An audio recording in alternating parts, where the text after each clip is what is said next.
Failed minister का दर्जा FM को अब उन्होंने खुद दे दिया। आप भारत के सबसे ज्यादा फेल्ड फॉरेन मिनिस्टर हैं। कहना नहीं चाहिए, मगर शायद उनको थोड़ी अपनी समझ गहरी करनी चाहिए।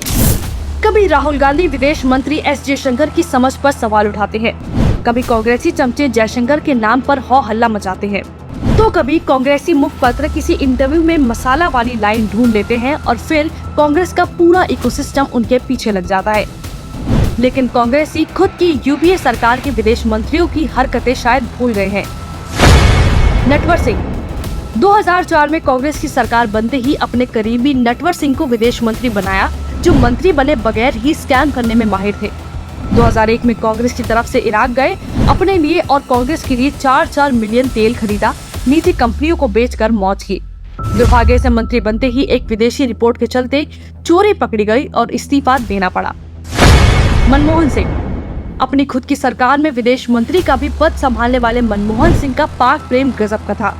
पीएम और विदेश मंत्री रहते भारत की सुरक्षा से समझौता करने की कगार पर ले आए थे। पहले सियाचिन को शांति का पहाड़ बनाकर पाक के हवाले करना चाहते थे और फिर गुजरात के कच्छ में स्थित सर क्रिक भी देना चाहते थे। पाक पर इतना अंधा भरोसा वो भी तब जबकि पाक ने पहले भी पीठ में छुरा घोंपा है। एसएम कृष्ण मनमोहन सरकार में विदेश मंत्री रहे एसएम कृष्ण तो इतना योग्य थे कि यूएन में लगातार 3 मिनट तक अपने देश की जगह दूसरे देश पुर्तगाल का बयान पढ़ते रहे और इनको पता तक नहीं चला। वो तो भला हो यूएन में तब भारत के राजदूत रहे हरदीप सिंह पुरी का, जिन्होंने एसएम कृष्ण को जाकर टोका कि आप गलत स्पीच पढ़ रहे हैं। इंटरनेशनल मंच पर देश की इतनी बड़ी बेइज्जती कराने वाले एसएम कृष्ण की तुलना क्या जयशंकर से हो सकती है? सलमान खुर्शीद सोचिए, जिन सलमान खुर्शीद ने सिमी जैसे आतंकी संगठन और उसके आतंकियों का केस लड़ा हो, कांग्रेस ने उसे देश का विदेश मंत्री बना दिया था।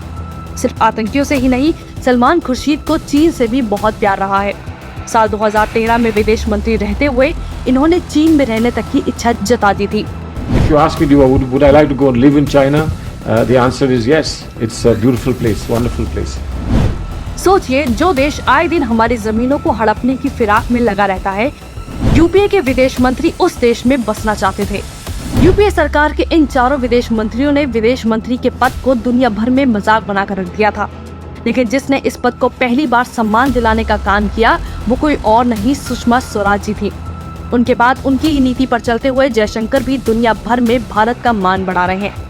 रेस्क्यू मिशन चलाकर देश के नागरिकों को वापस लाना हो या भारत के हित को सबसे पहले रखना हो, युद्ध के बीच रूस से सस्ता तेल लाना हो, अमेरिकी विरोध के बाद भी ये सारे काम जयशंकर की रणनीतिक सूझबूझ और मोदी जी के बनाए वैश्विक संबंध से ही संभव हो पाया है।